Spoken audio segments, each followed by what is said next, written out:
Նախագծի գլխավոր գործընկերն է Converse բանկը, ֆինանսական աշխարհի ձեր հուսալի գործընկերը։ Բարև ձեզ սիրելի հեռուստադիտողներ, եթերում է մեր պատմությունը հաղորդաշարը։ Այսօր խոսելու ենք 7-րդ դարի իրողությունների մասին, որը կարող ենք անվանել աշխարհաքաղաքական փոփոխությունների դարաշրջան, որոնք ուղղակիորեն ազդել են Հայաստանի վրա։ Այդ ազդեցությունը ունեցել է թե դրական, թե բացասական երանգներ, բայց ընդհանուր առմամբ չենք կարող հերքել այն հանգամանքը, որ 7-րդ դարը մեծ փոփոխությունների շրջան է եղել։ Նախկինում գործած աշխարհակարգ եւ մասնավորապես տարածաշրջանում երկու ուժերի՝ Սասանյան Պարսկաստանի եւ բյուզանդական կայսրության ձևավորած երկբևեռ համակարգը գալիս է խորը ճգնաժամի մեջ է հայտնվում։ Եվ այս ճգնաժամի պայմաններում պարզում է, որ հայերը եւ Հայաստանը իրենց նախարարական համակարգով ավելի մրցունակ էին, քան այս երկու հզոր կայսրությունները նոր հայտնված ուժի արաբական խալիֆայության եւ նրանց քաղաքակրթական նոր ֆենոմենի իսլամի հետ հարաբերություններում։ Այսպիսով, եթերում է մեր պատմությունը հաղորդաշարը, այսօր խոսելու ենք 7-րդ դարի իրողությունների մասին։ 591 թվականին ավարտվում է Պարսկա-բյուզանդական 20-ամյա պատերազմը։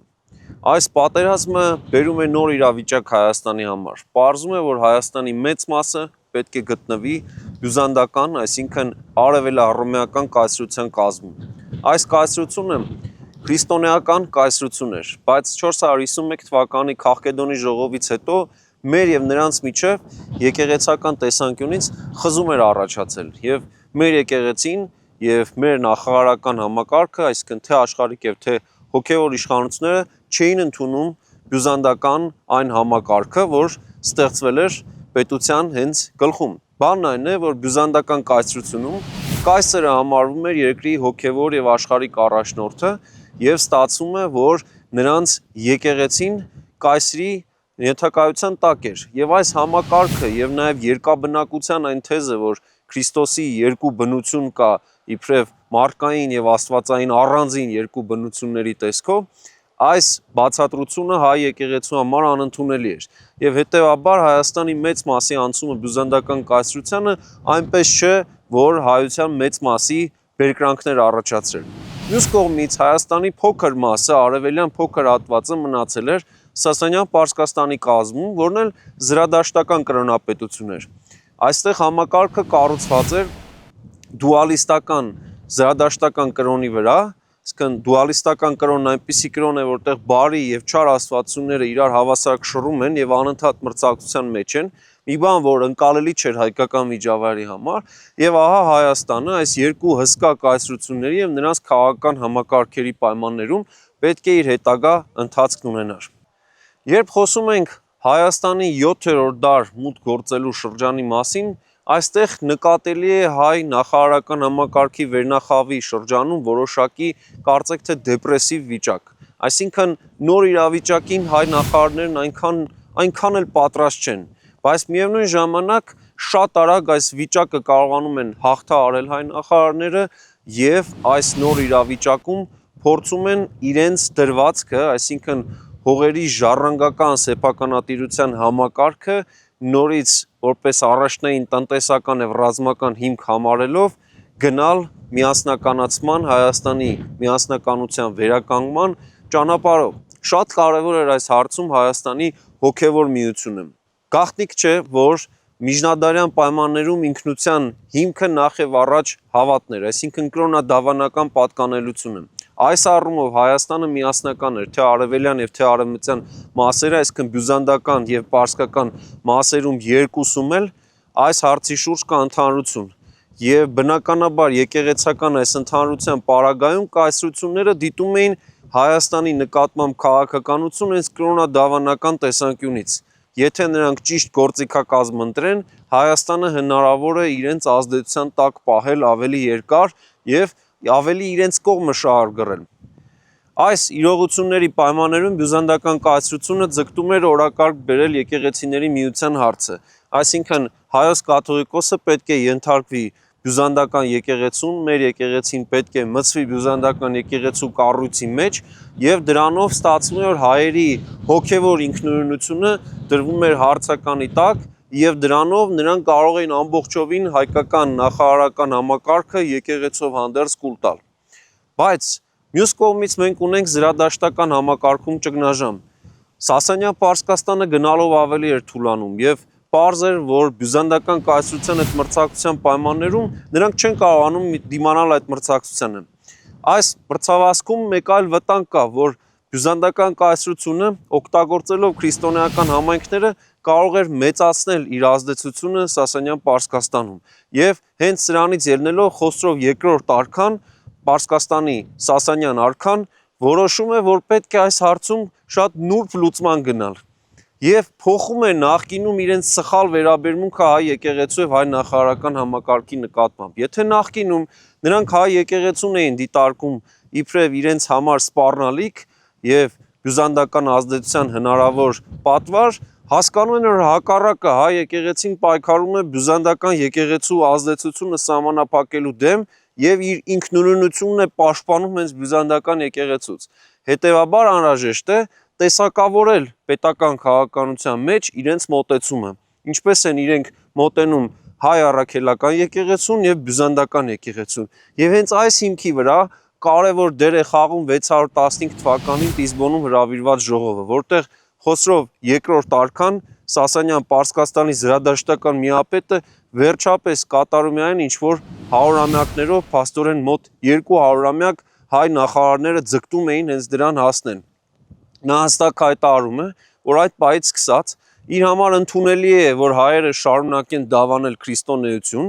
եւ իր երկրի սահմաններում քրիստոնյա լինելու համար պետք է անպայման դավանել հայ եկեղեցու հենց կրոնադավանական ուղղությունը։ Այսինքն հայ եկեղեցու վարդապետությամբ քրիստոնեության դավանումը զրադաշտական կայսրության համար այլևս խնդիր չէ։ Իրենց համար կարևոր է, որ հայերը հանկարծ բյուզանդական եկեղեցու հետևորդ չդառնան եւ որևէ մեկը իր կայսրության ներսում զրադաշտական այդ հսկայական տերության ներսում հանկարծ չդառնա բյուզանդական ազդեցության գործիք։ Այս առումով այս մոտեցումը բավարարում էր հայերի սպասելիքները։ Դրանից հետո ստացվում է, որ հայերը, ընդ որում Հայաստանի փոքր մասն էր մնացել այդ ժամանակ պարսկական մասում, ունեն լայն հնարավորություններ այստեղ, մի բան, որ ասենք Վարդանանց, Վահանանց ապստամբությունների ժամանակ հենց հայերի ցանկությունն էր, որ պաշտպանեին իրենց հավատքի իրավունքը եւ նաեւ նախարարական համակարգը դրանով պաշտպանեին, այս պարագայում ստացվում է, որ նոր իրողությունները հօգուտ հայերի են, բայց մեծ մասը բյուզանդական կայսրության տիրապետության տակ է Հայաստանի։ Եվ հենց այս շրջանում է, որ 620-ական թվականներին շատ արագ մեջտեղ է գալիս իսլամը եւ հենց իսլամը իբրև քաղաքակրթական, գաղափարական զենք արաբներին բերում է մեծագույն նվաճումների 630-ական թվականներից սկսած եւ նրանք իրար հետևից 636 եւ 37 թվականներին ջախջախում են ճակատամարտերում երկու կայսրություններին, բյուզանդական կայսրության եւ Սասանյան Պարսկաստանին եւ ընդամենը 15 տարի անց գրավում են Պարսկաստանի մայրաքաղաք Տիզբոն եւ վերացնում զրադաշտական համակարգը։ Պարզվեց, որ զրադաշտական համակարգն ընդհանրապես մրցունակ չէ։ Նրանք գրավում են մայրաքաղաքը, ոչնչացնում ամբողջ համակարգը եւ նաեւ սա պատասխան է այն մարդկանց, ովքեր պնդում են, թե հայերը ճիշտ կանեին ընդունել զրադաշտականություն։ Իսկ ինչ եղավ զրադաշտականություն դավանող պարսիկների հետ, մենք բոլորս գիտենք։ Այդ ժամանակ արաբների պարտադրմամբ ամբողջ Պարսկաստանն իսլամ է ընդունում եւ անգամ գրային համակարգի պարագայում մենք տեսնում ենք, որ հետագայում անցնում է կատարվում արաբատար այբուբենի, այսինքն տեղի ունենում քաղաքակրթական բավականին վերափոխում իրանական միջավայրում, որը իհարկե նոր այդ հզոր զենքի իսլամի արդյունքն է։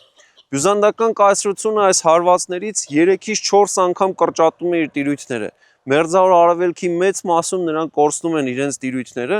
եւ արդյունքում տեսնում ենք, որ արաբները հայտնվում են Հայաստանում։ Հայաստանի տարածքում մրցակցություն է առաջանում արաբների եւ Բյուզանդիայի միջեւ եւ այստեղ հետաքրքիր է ինչպես պետք է կողմնորոշվի Հայաստանը։ Պարզվում է, որ հայերը եւ իրենց առանձին փաստորեն բյուզանդականից անկախ եկեղեցական համակարգ, եկեղեցական կառույցը շատ ավելի մրցունակ են, քան երկու հսկայական կայսրությունները։ Եվ այս պարագայում առաջինը ինչին հասնում է հայ նախարարական համակարգը, դա այն է, որ բյուզանդական արքունիքը ճանաչում է նախկինում երկու առանձին կայսրություններին պատկանող տարածքների վրա հայ իշխանների մեջ ընդհանուր ավագության իշխանի կարգավիճակ, որը հայոց իշխան Տիտղոսով է արտահայտվում։ Այսինքն փաստացի նախարարական ամբողջ համակարգը միավորվում է նախկինում Սասանյան Պարսկաստանի բյուզանդական կայսրության տիրապետության տակ գտնվող տարածքները մեկ ընդհանուր իշխանության տակ են հայտնում եւ 639 թվականից հայոց իշխանի ինստիտուտն է մեջտեղ գալիս որպես բոլոր իշխանների մեջ ավագագույնը։ 7-րդ դարի առաջին կեսին ոչ միայն բյուզանդական կայսրությունն էր ձգտում հայ եկեղեցին միացնել բյուզանդական եկեղեցուն, այլ նաև հայ եկեղեցին ինքը մտածում էր քրիստոնեական ներդաշնակության վերականգնման ուղղությամբ որոշակի քայլեր ձեռնարկել։ Այս երկու պատկերացումները միմյանցից տարբերվում էին, որովհետև մի դեպքում գործ ունենք կայսրության կողմից հայ եկեղեցին ամբողջությամբ իրեն ենթարկեցնելու մղման եւ ձգտման հետ, մյուս կողմից մենք գործ ունենք հայ եկեղեցու կողմից քրիստոնեական ներդաշնակությունը վերականգնելու գաղափարի հետ։ Այս պարագայում մեջտեղ է նետվում ասպարեզ է գալիս այն գաղափարը, որ պետք է միակամության վարդապետության շուրջ ինչ որ երկխոսություն ձևավորվի եւ դրանով փորձում էր բյուզանդական կայսրությունը այդ պատրանքը հայ եկեղեցու համար ստեղծել այդ միասնության։ Բայց այնուամենայնիվ հենց իրենց մոտ այն ռեակցիան ձևավորվեց, որ իրենք գտան, որ սա զիջում է արևելյան ուղղափառ եկեղեցիներին, կարծեք 451 թվականի Քաղկեդոնի ժողովի որոշումներից հետ քայլը եւ դրա համար հենց իրենք կասեցրին գործընթացը։ Իսկ հայ եկեղեցին մյուս կողմից տեսնելով, որ իր կողմից կատարված գործողությունները, մասնավորապես 4 կաթողիկոսների կողմից կատարված այն քայլերը, որ պատրաստ են որոշակի երկխոսության, որևէ արդյունք չեն տալիս եւ միայն մեծացնում են բյուզանդական կողմի ախորժակը, կատարվեց հստակ քայլ հայ եկեղեցին ամբողջությամբ հետ կանգնեց այն ճանապարհից, որը պետք է տաներ որոշակի փողզիջումներով երկխոսության եւ քրիստոնեական միասնականության վերականգնման, ինչպես որ եղել է ընդհանրական եւ առաքելական Սուրբ եկեղեցու ժամանակներում։ Եվ ահա այս շրջանում է, որ իսլամի հետ այս երկու խաղացողները փաստորեն բյուզանդական այդ հսկա կայսրությունը իբրև քրիստոնեական մեծ կայսրություն, արևելաքրիստոնեական կայսրություն, մյուս կողմից հայերը իբրև առանձին ինքնուրույն քաղաքակրթական միավոր, իր նախարարական համակարգով եւ ամբողջությամբ ինքնուրույն եկեղեցով, իր ինքնուրույն վարդապետությամբ եւ վարչական կառույցով հարաբերվում են իսլամական նոր հսկա կայսրության արաբական խալիֆայության հետ։ Արաբական խալիֆայության այդ առաջին շփումները բավական հակասական էին։ Մի կողմից արաբական խալիֆայությունը ճանաչում է հայերի պատրիարքական իրավասությունները եւ կալվածքները Երուսաղեմում, այսինքն Հիսուս Քրիստոսի երկրային կյանքին առնչվող սրբավայրերում, ի տարբերություն բյուզանդական համակարգի նրանք հայերի նկատմամբ ավելի բայրացակամ են տրամադրված լինում։ Մյուս կողմից տեսնում ենք, որ Հայաստանում նրանք 640-ական թվականներին ձեռնարկում են 3 արշավանք։ Եվ այս առաջին բախումներից հետո ի վերջո հայոց իշխան Թեոդորոս Ռշտունին, այսինքն հայ իշխանների մեջ ավագագույնը, բանակցում է նրանց ասորիքի կառավարիչ Մուավիայի հետ եւ 652 թվականին կնքվում է հայ-արաբական պայմանագիրը։ Այս պայմանագիրը առաջինն է համաշխարհային պատմության մեջ քրիստոնյա մուսուլման տիրակալների մեջ իր բնույթով, սա ցույց է տալիս, որ երկխոսություն կա արևելյան քրիստոնեական հայկական քաղաքակրթության եւ իսլամ դավանող արդեն արաբական քաղաքակրթության միջև։ Այս շփման արդյունքը պայմանագիր է, որը նախատեսում էր, որ Հայաստանը իր նախարարական համակարգով պետք է պահպանի զգալի ինքնուրույնություն եւ պետք է ընդունի մյուս կողմից արաբների ավագությունը, բայց միևնույն ժամանակ պետք է փոխօգնություն կիրառվի եւ այս ամենը իհարկե արաբական խալիֆայությունը անում էր մի կողմից իր ազդեցությունը ավելի մեծացնելու համար նախկինում բյուզանդական կայսրությանը ենթակա տարածքների վրա, մյուս կողմից իհարկե հայերը այս նոր խաղի կանոններն ընդունում էին, որպեսզի բյուզանդական կայսրության հետագա ծրագրերից կարողանային պաշտպանվել։ Հետագայում տեսնում ենք, որ 650-ական թվականների երկրորդ կեսին մրցակցությունը ավելի մեծ մասշտաբներ է ստանում։ Բյուզանդիան որոշում է ռազմական ուժով Հայաստանը վերջնականապես ընկղմել իր համակարգի մեջ։ Այս պարագայում իհարկե 660-ական թվականների իրադարձությունները բերում են նոր իրողություններ։ Մասնավորապես, երբ 661 թվականին Մուավիան դառնում է արաբական խալիֆայության արդեն խալիֆ, այս պարագայում պայմանագիրը նորից սկսում է գործել եւ հայոց նոր իշխան Գրիգոր Մամիկոնյանը կարողանում է այս նոր իրավիճակից օգտվել եւ Հայաստանի ներքին ինքնուրույնությունը եւ արտաքին ինքնավարությունը զգալիորեն ամրապնդել։ Հայաստանը ձևական հարկ պիտի վճարեր արաբական խալիֆայությանը, բայց փաստացի ձեռբազատվում էր արդեն բյուզանդական ազդեցությունից։ Եվ հենց այս շրջանում է, որ վերջնականապես շրջադարձ է կատարվում այն երկխոսության օրակարգից, որ արկա էր հայ եւ բյուզանդական եկեղեցիների միջև եւ հայ ու բյուզանդական քաղաքական էլիտաների միջև։ Այս նոր իրողությունների պայմաններում ստացվում է, որ Հայաստանը տնտեսական զարգացման եւ տևական խաղաղության հնարավորություն էր ստանում, որը նաեւ ռազմական ուժով պետք է հետագայում իր ամրապնդումը ստանար։ Բայց